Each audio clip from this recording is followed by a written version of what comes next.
Hola gamers, welcome back to Hyrule Happiness. We're going from the Oman out to the Baij, and for those of you who just want to skip to the Baij and the bomb trial, head on over to 540 in this video to get you where you want to go. For the rest of us, we just finished the Oman owl. We've just met the old man on the top of the tower because he's got some information that's going to be super helpful in navigating Hyrule. He's letting you know that if you hit that right toggle, it turns into a set of binoculars. You can see distant objects up close, and not only that, you can pin them, and when you pin them, it shows up on that tiny little mini map that's on the bottom right corner of your screen.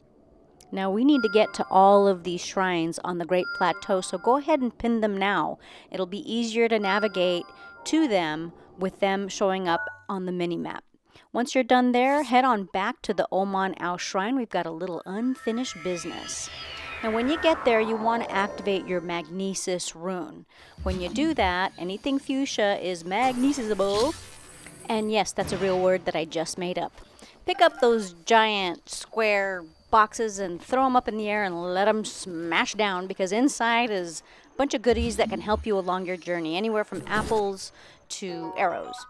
Inside this pond, you've got a couple of treasure chests. You just got a piece of amber in that one. Really good for trading for rupees if you need some money. And there's another one here. But there's also a pink plate, if you will. It's a piece of metal that's going to come into play here in just a little bit. But always get in the habit of opening up all of the boxes and crates that are around you, because invariably they are filled with things that will be helpful to you. And never miss up an opportunity to forage. So come on over to this bog. There's a trunk with a chain, and connected to the chain is a little steel ball that is magnesisable. Now you put that little ball inside the trunk, and voila, now you've got a little buddy. He gave you a korok that helps expand your weapon, bow, and shield stash later on. Inside this bog, you see a little platform there with a couple of treasure chests. Now you need them, but how do you get to them? If you swim in the bog too long, you'll get dead. So let's go get that piece of metal that we saw earlier. Bring it on over to this little outcropping and place it across. Now getting across narrow areas, little trick here. Crouch down and walk across. It's easier to get him across without him falling off. Inside these are some fire arrows and ice arrows that'll come in handy. Now, as you can see in my gameplay here, it has gotten dark, and weird things happen at night in Hyrule, kind of like this. Yeah, so that's creepy and weird. What's even creepier is if you hit them and they fall apart, they just kind of recombobulate and come right back at you unless you kill the heads. So find the heads and kill the heads. Now, if you don't want to travel around at night, I get it. Go find a fire to sit beside until morning. You can go to the top of the tower. You can go inside a shrine and let time pass. But if you're not afraid of the dark, it's fun out. There's a lot of things that you can do. These bokoblins go to sleep, and it's always fun to kind of roll a boulder on top of them. Now, this guy, he gets squished, but his buddy is upset that you killed his other buddy with the boulder, so he just goes right back to sleep. So just go hit him with an arrow or crack him with one of your weapons, with your newly found Skeletor arm. And if you're up for a challenge, head on over to this skull. Now you have a traveler's bow. It's a 5, and you want to pull that out and utilize it on this sentry. You always want to take these sentries out, because the moment they ring the bell and sound the alarm, you're going to get swarmed with bad guys. So hit them in the head. Another thing, at night, you get some keys. Those guys are one-hit wonders. You just hit them once and then they die. Collect their wings, collect their eyeballs. But to take these guys out, inside these skulls, they always have explosives. Hit the cord that's holding that lantern. And then guess what? Kaboom! This is always fun. But there's always some tough guy in there that doesn't die, and you actually have to go head-to-head with him. So hop on in and take care of him. You can see that red line, that's their lifeline. Just keep hitting them until you get that caterwaul of death, and when you beat them all, you'll get kind of like a boxing ring victory bell. And that's just the game letting you know that you can go ahead and collect the booty inside the treasure. Fire arrows, 5 of them. Put them in your stash and keep on going. What you want to do is head behind the skull and up this hill. You see this broken wall, hop over it, and you're going to see that you're close to the other shrine. This is the Baij. This is where we're headed.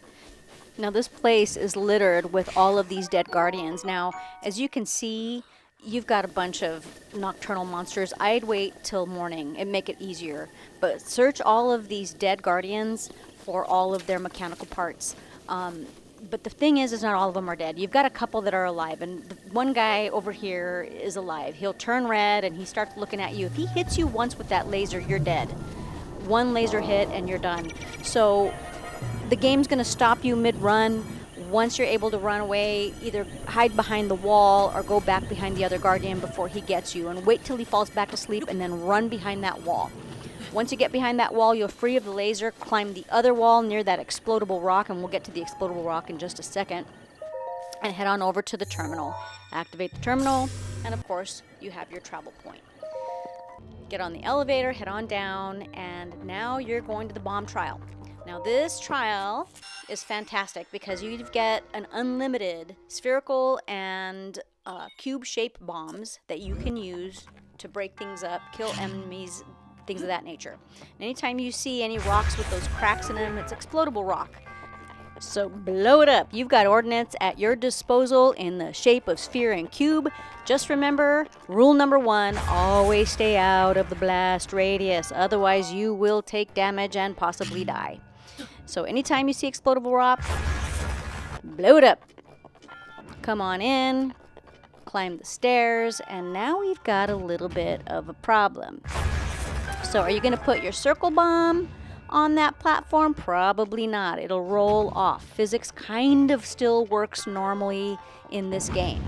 Now once you come inside, it's showing you you've got some launch points that you can get to the other side with. So launch yourself over, open up this treasure chest, grab that piece of amber, and head on back up these stairs. You're going to have this little tube that you can kind of stick one of those spherical bombs in. And the reason why you want to do that is you want to launch it to the other side to break up all this explodable rock. Once it lands, hit that left bumper, blow it up, and why not launch yourself?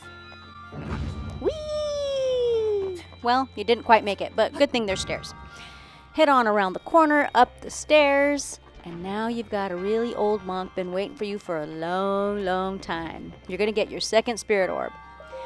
And that's it for this video, folks. Up next, we have got preparing for the Owa Dame. So come on back and see me here in Hyrule Happiness. This is Charlie. I'm signing off.